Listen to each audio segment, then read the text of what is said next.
High, আমি Bidisha and welcome back to my another mini blog. 15 days চ্যালেঞ্জের last ভিডিওটা upload করে নবমীর দিনে আমি চ্যালেঞ্জটা কমপ্লিট করেছি।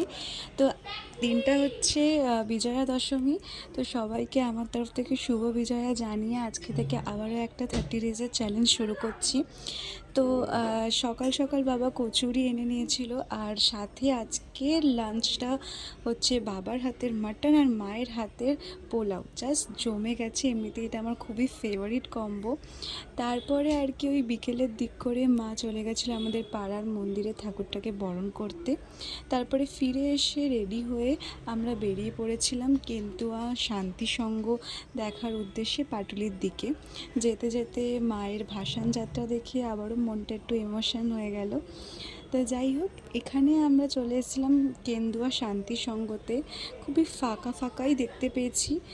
রিলে তো দেখেছি অনেক ভিডিও, ভালোও লেগেছে, বাট সামনাসামনি দেখে যে ফিলিংসটা হলো, I really can explain properly যে এত সুন্দর। মানে আমার দেখা প্রতিটা প্যান্ডেল, প্রতিটা মা দুর্গার প্রতিমার মধ্যে সেরা, আমার তো সেরা লেগেছে এটা।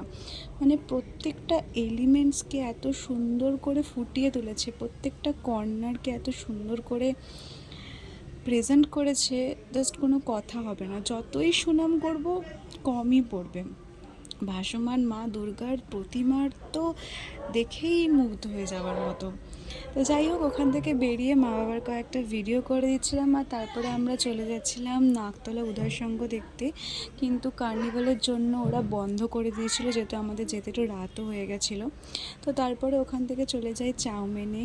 ওখান থেকেই আমরা রাতের ডিনারটা সেরে ফেলি, আর তারপর বেরিয়ে পড়েছিলাম। আর তারপরে ভাসানের জ্যামে বাজেভাবে অনেকটা টাইম ফেসে গেছিলাম আমরা রাস্তায়।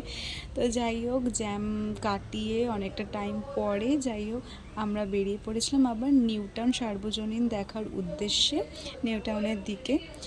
এইটার ভিডিও অনেক দেখেছি রিলে, বাট আমি ভাবছিলাম, একটু কনফিউজ ছিলাম যে রিলে যতটা সুন্দর লাগছে ভিডিওতে সামনাসামনি অতটা সুন্দর লাগবে তো। বাট আমি সত্যি খুবই অবাক, এত সুন্দর, এত আলো ঝলমলো, এত সুন্দর মায়ের প্রতিমা, অ্যাম্বিয়েন্সটাও এত সুন্দর, জাস্ট কোনো কথা হবে না।